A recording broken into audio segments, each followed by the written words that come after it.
ನೀವು ಮೊದಲೇ ಬಾರಿ ನಮ್ಮ ಚಾನಲ್ನ ನೋಡ್ತಾ ಇದ್ದರೆ ಹಾಯ್, ನಾನು ರೂಪಾ. ಹಾಗೂ ನೀವು ನೋಡ್ತಾ ಇದ್ದೀರ ನಮ್ಮ ಕನ್ನಡ ಚಾನಲ್ ಆದ ಸ್ಮಯ ಕಲಿಕೆ.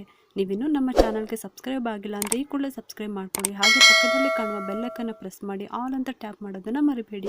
ಇವತ್ತಿನ ವಿಡಿಯೋದಲ್ಲಿ ಲಕ್ಷ್ಮೀ ದೇವಿಯನ್ನ ಯಾವ ರೀತಿ ನಾವು ಬೇಗನೆ ಒಲಿಸ್ಕೋಬಹುದು, ಯಾವ ಸ್ತೋತ್ರಗಳನ್ನ ತಪ್ಪದೇ ಪಾಲಿಸೋದ್ರಿಂದ ಲಕ್ಷ್ಮೀ ದೇವಿ ಬೇಗನೆ ಒಲಿಯುತ್ತಾಳೆ ಅಂತ ಇವತ್ತಿನ ವಿಡಿಯೋದಲ್ಲಿ ಸಂಪೂರ್ಣವಾಗಿ ತಿಳಿಸ್ಕೊಡ್ತಾ ಇದ್ದೀನಿ. ನಮ್ಮ ಬದುಕಿನಲ್ಲಿ ಹಣ ಇಲ್ಲ ಅಂದ್ರೆ ಜೀವನ ಸುಖವಾಗಿ ಸುಗಮವಾಗಿರೋದಿಲ್ಲ. ನಮಗೆ ಹಣದ ಕೊರತೆ ಆಗಬಾರ್ದು ಅಂದ್ರೆ ಲಕ್ಷ್ಮೀ ದೇವಿಯ ಕೃಪೆ ಅಗತ್ಯ. ಇದಿಲ್ಲದೆ ಲಕ್ಷ್ಮೀ ದೇವಿಯ ವಾಸಸ್ಥಾನ ತಿಳಿದುಕೊಳ್ಳುವುದು ಸಹ ಅಗತ್ಯವಾಗಿದೆ. ಪುರಾಣಗಳ ಪ್ರಕಾರ ಲಕ್ಷ್ಮೀ ದೇವಿಗೆ ಕೆಲವು ಸ್ಥಳಗಳಲ್ಲಿ ಸ್ಥಿರವಾದ ವಾಸಸ್ಥಾನವಿದೆ.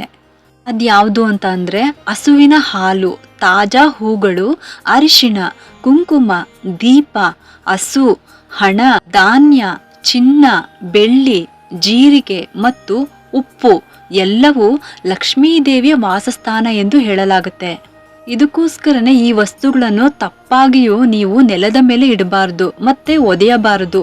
ಹೀಗೆ ಮಾಡಿದ್ರೆ ಲಕ್ಷ್ಮೀ ದೇವಿ ಕೋಪಗೊಂಡು ಮನೆ ಬಿಟ್ಟು ಹೋಗ್ತಾರೆ. ಪುರಾಣಗಳ ಪ್ರಕಾರ ಲಕ್ಷ್ಮೀ ದೇವಿಯ ಕೃಪೆಗೆ ಪಾತ್ರರಾಗಲು ಆಕೆಯ ಇಷ್ಟದಂತೆ ನಡೆದುಕೊಳ್ಬೇಕು.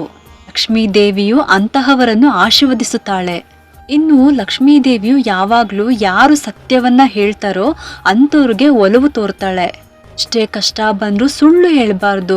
ನಮ್ಮ ಹಿರಿಯರು, ಗುರುಗಳು ಮತ್ತೆ ತಂದೆ ತಾಯಿಗಳನ್ನು ಸದಾ ಗೌರವಿಸುವವರಿಗೆ ಲಕ್ಷ್ಮೀ ದೇವಿಯ ಕೃಪೆಗೆ ಕೊರತೆ ಇರೋದಿಲ್ಲ. ಅಸಹಾಯಕರಿಗೆ ಸಹಾಯ ಮಾಡುವವರಿಗೆ ಲಕ್ಷ್ಮೀ ಕೃಪಾ ಕಟಾಕ್ಷ ಇರುತ್ತೆ. ಇನ್ನು ನಾವು ಮೂಕ ಜೀವಿಗಳ ಬಗ್ಗೆ ಕರುಣೆ ಮತ್ತು ದಯೆ ತೋರಿಸೋರ್ಗೆ ಎಂದಿಗೂ ಹಣದ ಕೊರತೆನೇ ಬರೋದಿಲ್ಲ.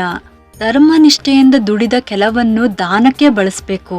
ಯಾರೆಲ್ಲ ಪುಣ್ಯ ಕಾರ್ಯಗಳನ್ನು ಮಾಡ್ತಾರೋ ಅವ್ರಿಗೆ ತಾವು ದಾನ ಮಾಡಿದ 10 ಪಟ್ಟು ಸಿಗುತ್ತೆ. ಸೂರ್ಯಾಸ್ತವದವರೆಗೂ ಮಲಗುವವರ ಮನೆಯಲ್ಲಿ ಲಕ್ಷ್ಮಿ ಇರೋದಿಲ್ಲ. ಅಲ್ಲದೆ ಸಂಜೆಯ ಸಮಯವು ಅತ್ಯಂತ ಪವಿತ್ರವಾದದ್ದು. ಆ ಸಮಯದಲ್ಲಿ ಮಲಗುವುದು ಅಶುಭ. ಅಂತಹ ಸ್ಥಳದಲ್ಲಿ ಯಾವುದೇ ಸಂಪತ್ತಿಲ್ಲ. ಕಷ್ಟಪಟ್ಟು ಕೆಲಸ ಮಾಡದೆ ಸೋಮಾರಿಯಾಗಿರುವವರಿಗೆ ಲಕ್ಷ್ಮಿಯ ಕೃಪಾ ಕಟಾಕ್ಷ ಸಿಗೋದಿಲ್ಲ. ನಿತ್ಯ ಜಗಳ ನಡೆಯುವ ಯಾವ ಮನೆಯಲ್ಲೂ ಲಕ್ಷ್ಮೀ ದೇವಿ ಕಾಲಿಡೋದಿಲ್ಲ. ಅಂತಿಮವಾಗಿ ಆಧ್ಯಾತ್ಮಿಕ ಗ್ರಂಥಗಳು ಶುದ್ಧತೆ ಮತ್ತೆ ಶಾಂತಿ ಇರೋ ಕಡೆ ಲಕ್ಷ್ಮೀ ದೇವಿಯ ಅನುಗ್ರಹವಿದೆ. ಮತ್ತೆ ಈ ಒಂದು ಸ್ತೋತ್ರವನ್ನ ಹೇಳ್ಕೊಳ್ಳೋದ್ರಿಂದ ಲಕ್ಷ್ಮೀ ದೇವಿ ಬೇಗನೆ ಒಲಿಯುತ್ತಾಳೆ. ಆ ಒಂದು ಸ್ತೋತ್ರ ಯಾವುದು ಅಂತ ಅಂದ್ರೆ ಅದೆಲ್ಲರಿಗೂ ಕೂಡ ಗೊತ್ತಿರೋ ಅಂಥದ್ದೇ. ಓಂ ಶ್ರೀ ಮಹಾಲಕ್ಷ್ಮಿ ದೇವಿಯೇ ನಮಃ. ಈ ಒಂದು ಸ್ತೋತ್ರವನ್ನ ಹೇಳ್ಕೊಂಡು ದೇವಿಯನ್ನು ಸ್ಮರಣೆ ಮಾಡಬೇಕು. ಇಷ್ಟೊತ್ತು ತಿಳ್ಕೊಂಡ್ರಿ ಅಲ್ವಾ ಲಕ್ಷ್ಮೀ ದೇವಿಯನ್ನ ಹೇಗೆ ಒಲಿಸ್ಕೋಬೇಕು ಅಂತ, ಮತ್ತೆ ಯಾವ ಸ್ತೋತ್ರವನ್ನ ತಪ್ಪದೆ ನಾವು ಸ್ಮರಣೆ ಮಾಡಬೇಕು ಅಂತನೂ ಕೂಡ ಇವತ್ತಿನ ವಿಡಿಯೋದಲ್ಲಿ ನಿಮಗೆ ತಿಳಿಸಿದ್ದೀನಿ. ಇನ್ನು ಲಕ್ಷ್ಮೀ ಸ್ವರೂಪವಾದ ವಸ್ತುಗಳನ್ನ, ಅದು ಯಾವ್ಯಾವುದು ವಸ್ತುಗಳನ್ನ ನಾವು ನೆಲದ ಮೇಲೆ ಇಡಬಾರ್ದು ಅಂತನೂ ಕೂಡ ತಿಳಿಸ್ಕೊಟ್ಟಿದ್ದೀನಿ. ನಿಮ್ಗೆಲ್ಲರಿಗೂ ಈ ಒಂದು ವಿಡಿಯೋ ಇಷ್ಟ ಆಗಿದ್ರೆ ಒಂದು ಲೈಕ್ ಮಾಡಿ, ಶೇರ್ ಮಾಡಿ ಮತ್ತೆ ಸಬ್ಸ್ಕ್ರೈಬ್ ಮಾಡಲು ಮರಿಬೇಡಿ. ಯಾಕೆಂದರೆ ನೀವು ಮಾಡೋ ಒಂದು ಸಬ್ಸ್ಕ್ರೈಬಿಂದ ನಮ್ಮಂತಹ ಸಣ್ಣ ಸಣ್ಣ ಚಾನಲ್ಸ್ಗೆ ಒಂದು ಸಪೋರ್ಟ್ ಮಾಡ್ದಂಗೆ ಆಗುತ್ತೆ. ಮತ್ತೆ ಸಿಗ್ತೀನಿ ಮುಂದಿನ ಹೊಸ ವಿಡಿಯೋದೊಂದಿಗೆ ಅಂತ ಹೇಳುತ್ತಾ ಈ ವಿಡಿಯೋನ ಮುಗಿಸ್ತಾ ಇದ್ದೀನಿ. ಸರ್ವೇ ಜನ ಸುಖಿನೋ ಭವಂತು.